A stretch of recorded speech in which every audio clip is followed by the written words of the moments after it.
Good evening, fans and friends. How are you all? It is another Wednesday night here in the Our Turf podcast world. And tonight we're always talking about college football. Welcome, everybody, to another fantastic night. I'm glad to be here. Glad to have you. Got Cleveland Kate. Dang it, guys. I almost got it. Cleveland Kate to my this side. And then we have Michelle to my that side. Oh my gosh. How are you guys doing this week? Alabama lost. All is right with my world. Mine too. That's right. Michelle went out to California this week to watch USC and Iowa play. How in the rain. I was going to say, she got to watch football in some weather. In the rain. You don't expect that from California, but you got weather. They lied to me. They told me it never rains in California. It rained the entire time I was there. Oh, that's an old song. Does it rain in Southern California? From the time I touched down to the time the wheels left again, raining, nonstop. Yeah, Alabama or Iowa brought the rain with them. Not even a little bit of sun. Oh my goodness, you guys! If you guys are watching on Facebook, Blue Sky, Twitter, X, whatever, leave there. Come on over to YouTube, the YTs. And join us so that you can interact with our friends. Yes, the Y and the T. So that you can interact with our friends in the chat. But that's a different topic. That's a whole nother chat.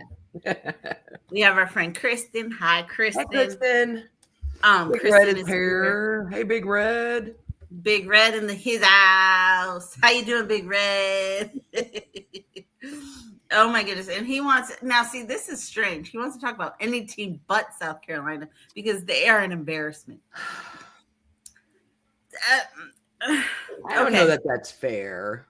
I think they're not. They're just, I mean, they took A&M to the wire. Look at it that way. They took A&M to the wire. They gave them a game. They made highlight reel film for Marcus Reed. He and Mendoza both had a rough first half this week, right? And had to overcome and kind of carry those teams in the second half and get back into it. They look good for a little while. That's a lot of game for them to play. I don't know that they're an embarrassment. I know it's frustrating because they were this close. They were so close. All right, I would like to disagree with this comment, but I can't because my Browns came this close to beating the Baltimore Ravens. I understand what it's like to love a team that snatches victory. No, it snatches defeat out of the jaws of victory. Yes. Yeah, I love to snatch a good defeat. So I feel you. I wish I could disagree with you, but I can't. I mean, but then somehow, a team that I support turned the ball over 8,972 times and still won their game. Still won. I mean, let's talk about some of these games from last weekend. Michelle, you went to Iowa USC, right? Yes. In the rain? In the rain. Was it at least a decent game? I mean, it was 21-26. It looked close. Well, because of the rain, I can only stay out there for half. At least I can only get soaked for half of the game. Plus, I was out there tailgating earlier. We got there at about 8:30 in the morning, about 8-something in the morning, tailgated in the rain, and went out there and stayed to halftime. It was a pretty good game. Iowa was winning.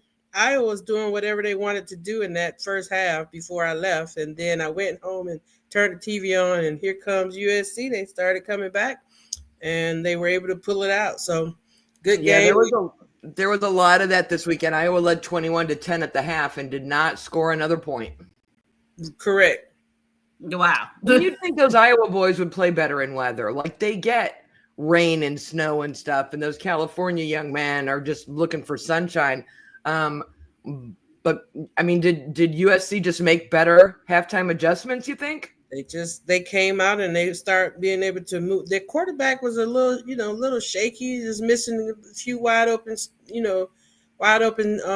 receivers and things like that. And I think they just started being able to connect in the second half. I mean, Iowa's really just doing what they wanted to do, and then like you say, they couldn't score again. I think the USC defense tightened up, and then they were able, to connect on some of those throws that they were missing in the first half. So good job. Kudos to them. I was upset because I know if it wasn't raining, I probably would have got a chance to see Marcus Allen or somebody that I really wanted to see. And so, I was a little upset, but hey.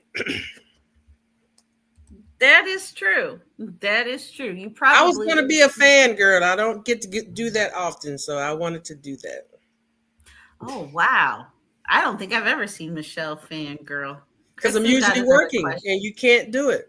True. That is so true. Kristen has a great question for you. As always, she has great questions. You had the full experience. Who were you rooting for? Well, Kristen, I had to root for USC. I was there as their guest. I was also there for a basketball game because it was the real USC, which is USC South Carolina versus USC Southern California basketball after the football game.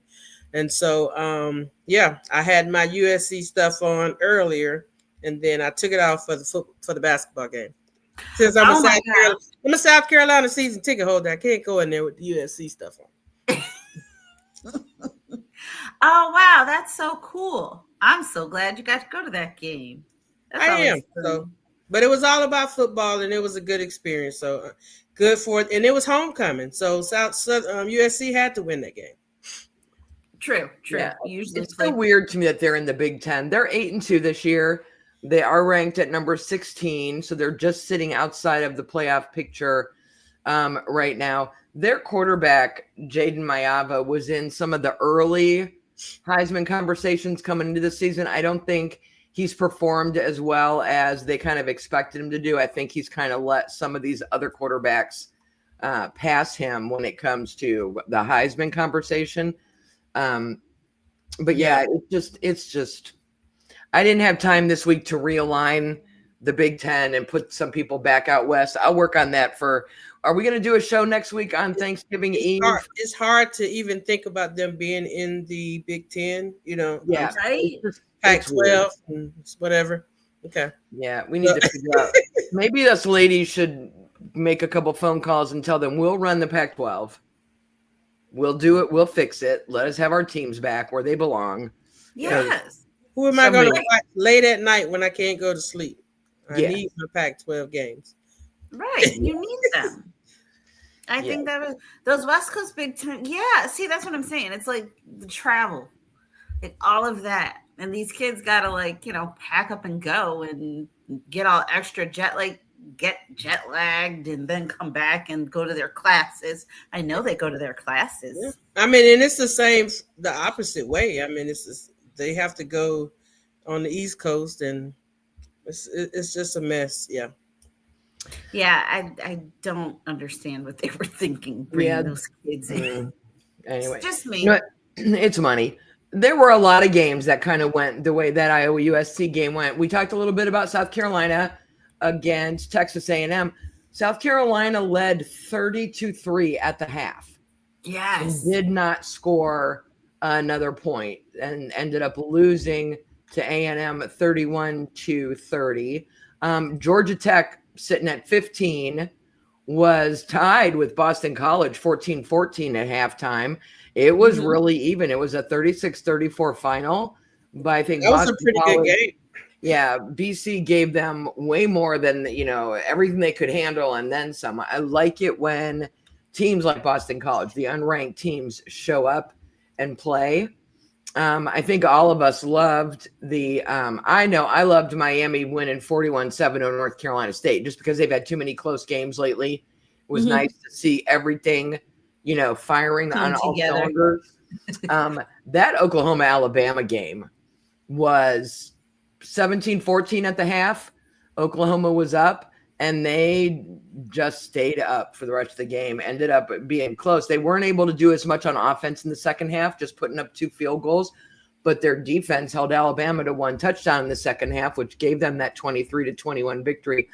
I think Oklahoma was more. We talked about them last week. They were a little more motivated in that game than Bama, because Bama's still somehow still sitting at number 10, and they're still in the playoff picture with 2 losses. And for Oklahoma, that was their season. If they'd have lost that game, they'd have dropped down and out. And their only, right, Sonia, their only shot at staying in the playoff picture was to win that game.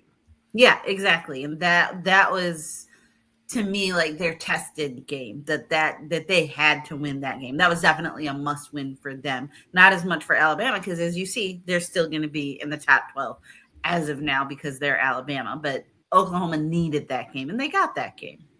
So good for them. Texas, Georgia was the other game. Texas has dropped down to 17. Georgia's sitting at 4. That was Texas's chance to try to make a bid to get into the playoff, and they got spanked 35-10. It just They did. Is Texas? Kristen asks if Texas is way out of it. They're ranked. They are way out of the top 12 college playoff polls right now.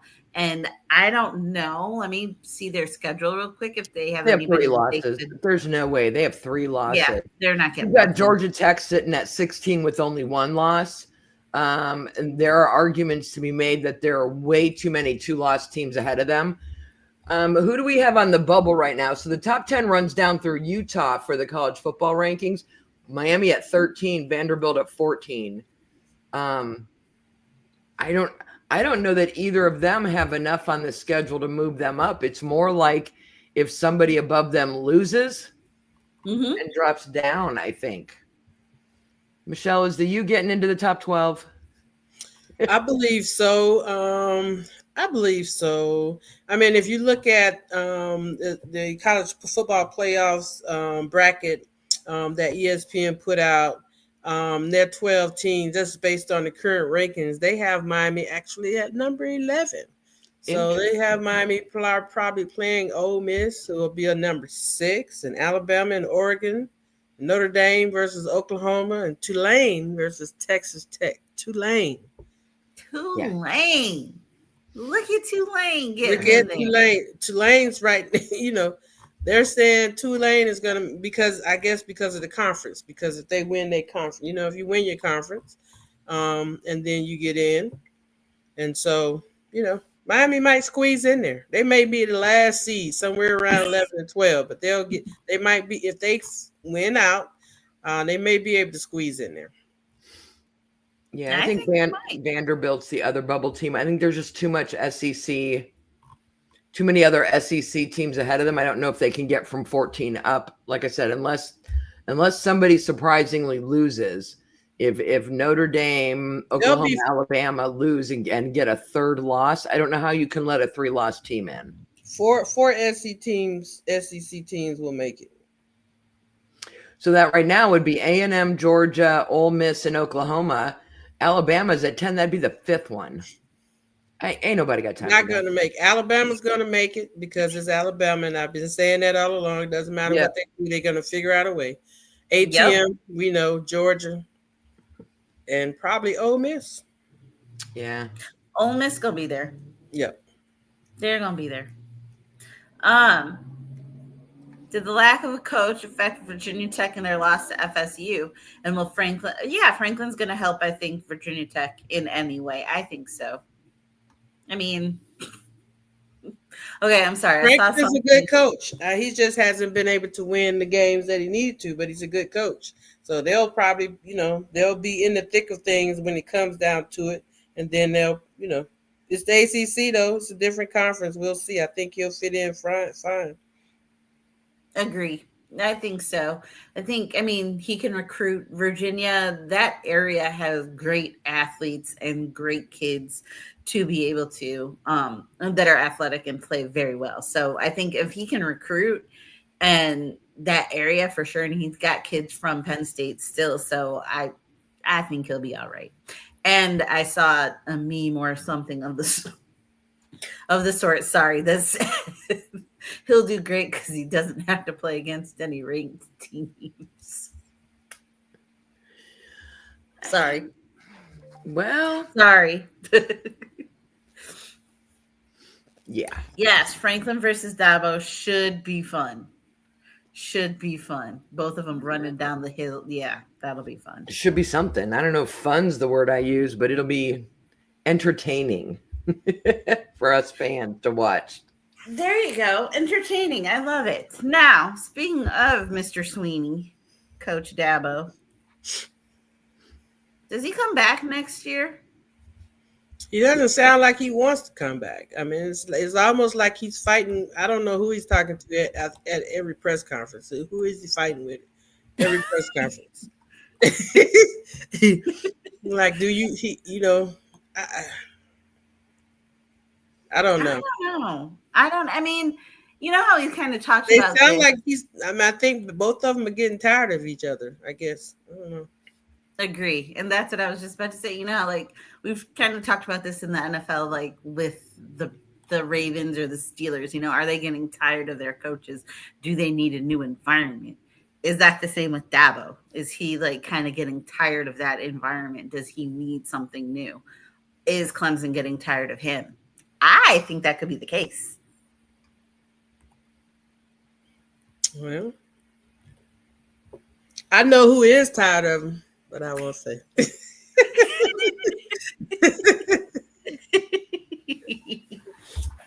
I mean, I don't know. I don't know. You never know. You never know. I mean, he's been, big figure in that program, and they've won national championships. So, they have a down year, and I think Dabo is probably like Nick Saban was with they don't like the NIL stuff.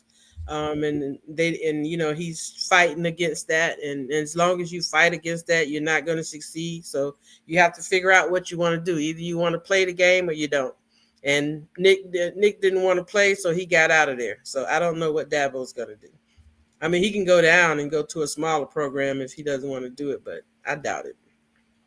It's interesting to me. You got some questions this weekend that usually you see NFL coaches getting as far as cutting players, reshaping the roster, doing things differently in recruiting. And he was very adamant that he is not cutting players, that the commitment he made to them when they agreed to come to Clemson and sign their paperwork was that they could stay at Clemson and graduate. And as long as they're doing all the things that they're expected to do, he's keeping them. And that could have an effect on his job status. If they think the talent is just not there, if they blame the scouting and recruiting departments and tell him, listen, you need to cut some of these kids loose so we can bring some different people in off the portal or whatever, and he refuses to do it, that could end up, you don't see coaches getting asked a lot about cutting players and redoing the talent and the way the roster is. And I thought it was a bold question. And now I'm wondering if it's because it's kind of a foreshadowing that if he doesn't agree to do that, Clemson will part ways with them. Mm-hmm.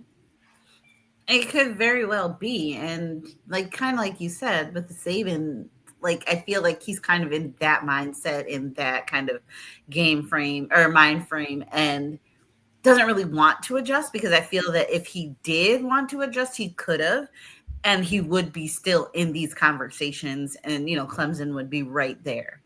So I think there's something there. And yeah. Big Red asks yet another good question. Dabo to an SEC school, would he be a good fit for Penn State? I don't think he'd be a good fit for Penn State in the fact that they want somebody who's going to win. And I think their careers kind of have paralleled each other in a way, I think, a little bit. Granted, Franklin has not won a national championship, but he has always had higher expectations until they weren't. I think Dabo kind of has had higher expectations, and I don't know if they'd be able to live up to it. My thought. Well, and Clemson's in the ACC, right? So there are certain expectations there. I don't know that he would want the pressure or the hassle of going to the SEC. The Big Ten is really, especially with the influx of all those West Coast schools, is really, there's two different units in the Big Ten. There's the people who take football super seriously and it's really good, and then there's everybody else. Rutgers, Maryland. Sorry, no offense. On that, people take it really seriously. I feel like he could come into the Big Ten and he'd get a little breathing room and maybe a little less pressure to work at a Penn State or at one of these schools that need a little boost to the ticket sales or to the recruiting platform. It might be interesting to see how he does recruiting in the Big Ten. I feel like that would be a better fit for his style than the SEC. There just feels like there's pressure top to bottom to win in the SEC, whereas in the Big Ten, there's only pressure on a few of us, Sonia, right? Agree. Agree wholeheartedly. Kind of hangs. I think Penn State is one of those schools that there would be pressure, and which is why they just fired a coach who was whatever his record was, which was a very good record. So they're a part of that, and it's been a while since they've been there, but Penn State is up there as the pressure schools with Ohio State, Michigan, those schools. Yeah. So, if he was going to someone else like Northwestern, yeah, but Penn State, no, because these people just fired a coach who was actually a good coach, had a great record, just couldn't beat Michigan or Ohio, those teams, but or win a championship. So I don't know. He probably will be right at South Carolina. They pay him a lot of money to be there. And again, either he needs to decide to play the program, play the game the way they're playing it, or he needs to step aside. Agree. Yeah. Don't be sorry, coach. It's okay. And true, the SEC isn't for everybody. And I mean, you look at Alabama after their first game this year and how everybody was like, what's their coach? Coach DeBoer? And they're like, he's not right for the SEC. This isn't it. He's not an SEC kind of coach. And yet they're still right in it. But still, I kind of feel agreed. It's not for everybody. It isn't.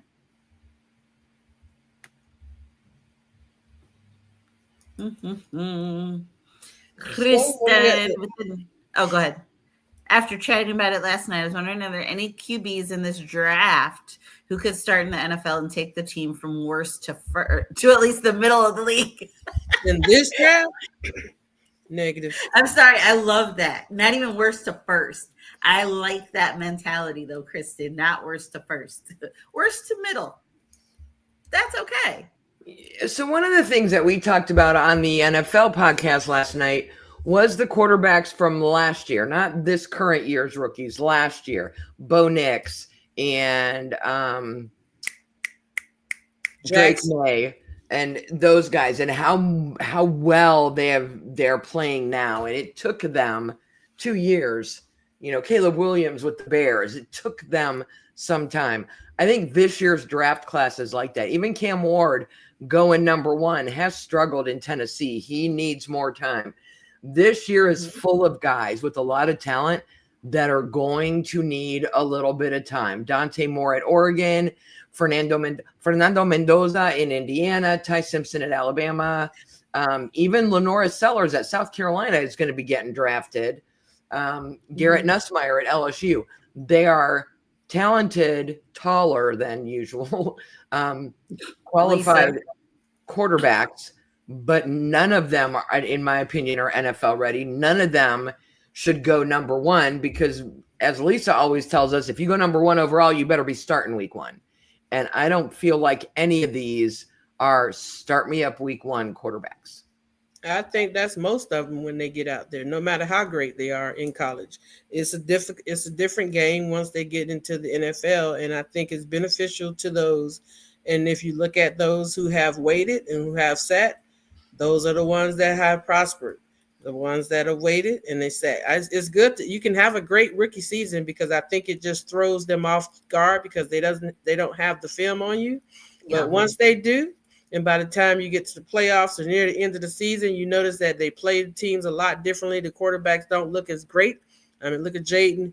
Look at some of those quarterbacks who had phenomenal rookie seasons, and then they come back that second year. Because I personally judge the quarterbacks on their second and third year because I think that's when when you can tell what they're going to be about. That first year, I think they can throw them off guard.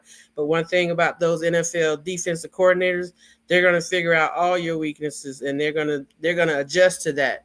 And and the quarterbacks are not, not necessarily ready, but those who have waited behind someone or, not played as well. Bo Nix is different because, he was 38 years old, but I'm just joking. He qualified for Medicare Part B next year. Right. He seemed like he was in college for at least about 10 years, but and a lot of these players now that did come out, they played longer because of that COVID year. So they have actually had an opportunity to stay. But I think Bo Nix is one. And sometimes you got to get with the right coach. And I think Sean Payton has proven in previous years that he can coach a quarterback and put an offense in around them, even though I don't like the guy, but that's what he can do. So you get into the right system. Look at Baker and how horrible he looked in Cleveland. Sorry, Kate. He was terrible in Cleveland, but then he goes to Tampa Bay and he went a couple of stops, but he got in Tampa Bay and that became his place. Even Joe Flacco looks good once he left Cleveland. So who knows?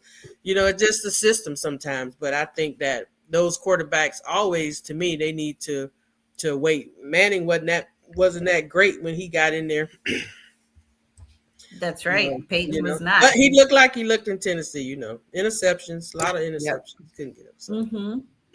And then coach says, we all know that quarterback shouldn't be number one if you aren't outstanding like Manning, but who could rise in the draft charts for you? I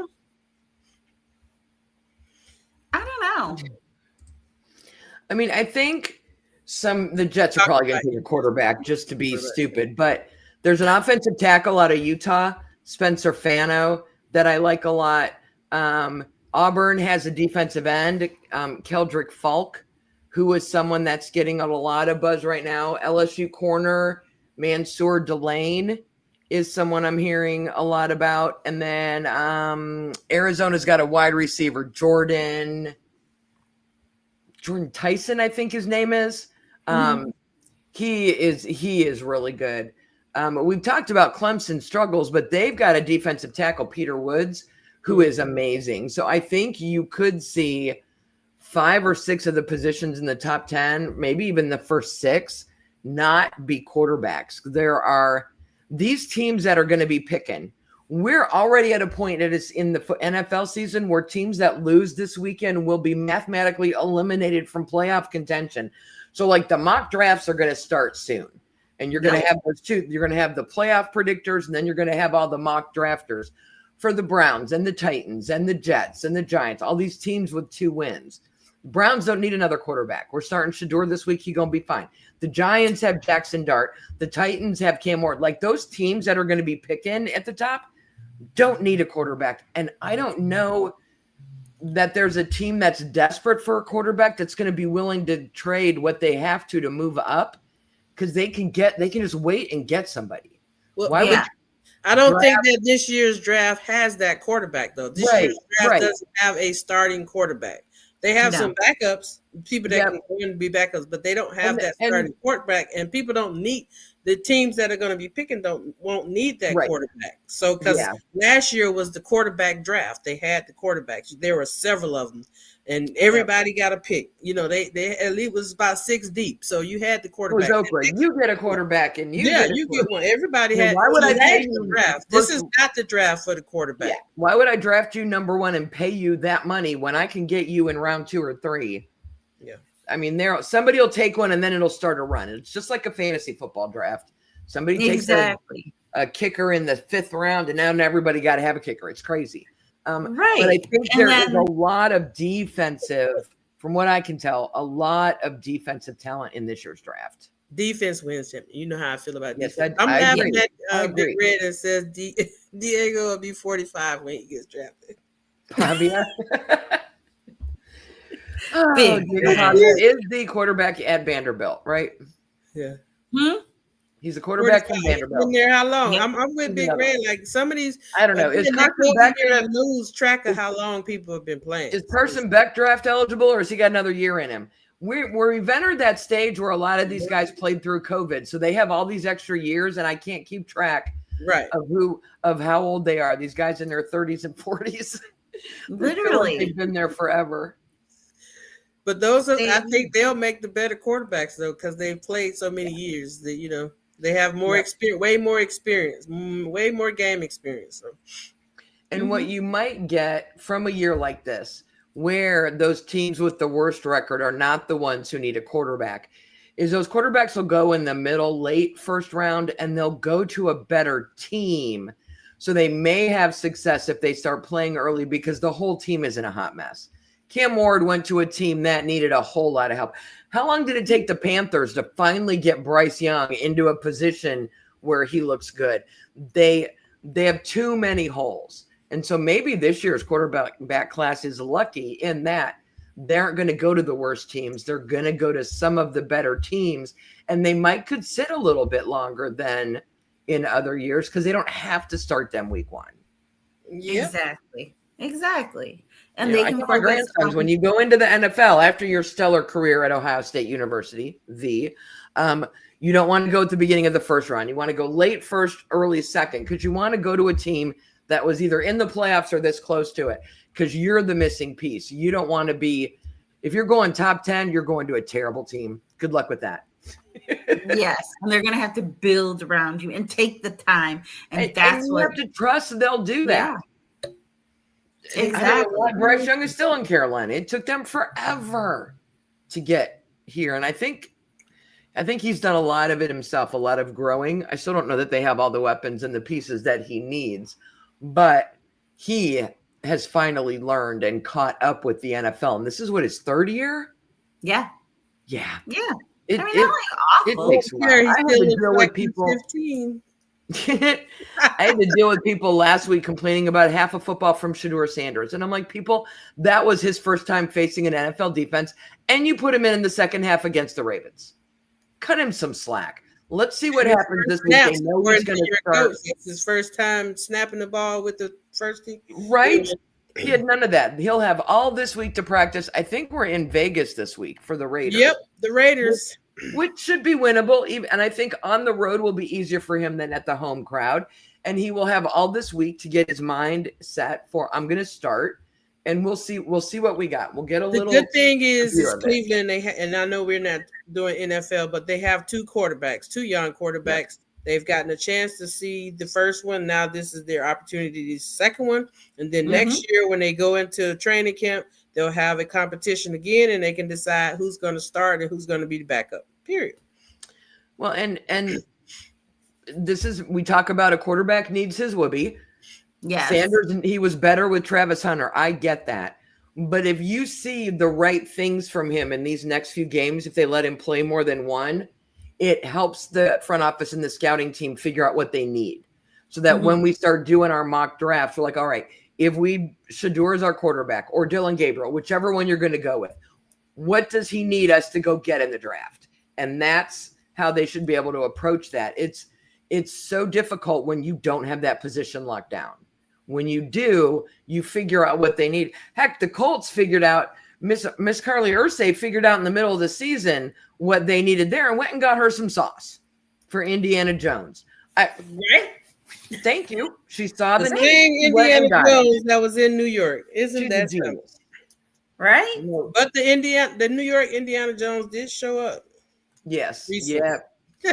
Yeah. Danny Dimes played this week. They need Indiana Jones back. Yes. And we're going to see if he comes back next week. Let's see which player in this year's draft needs to have you see that. I can't read right now. To rise the player in this year's draft needs to have outstanding play down the stretch to rise. I really think it's the quarterbacks because I think the wide receivers, we know who they are. The running backs, we know we know who they are. The quarterbacks tend to rise and fall based on like how flashy they are, how big their plays are, how much we see them in the playoffs, how they react to what goes down. I think Mendoza, Marcel Reed, Mayava, all of these, Ty from Alabama, all of them they need to differentiate themselves from each other. They're all very similar. I get the same kind of meh feeling about all of them. Anyone at the quarterback position needs to start making a name for himself and get a team to a national championship, or at least, into the top 4 for the semis to really affect where he's going to get drafted at.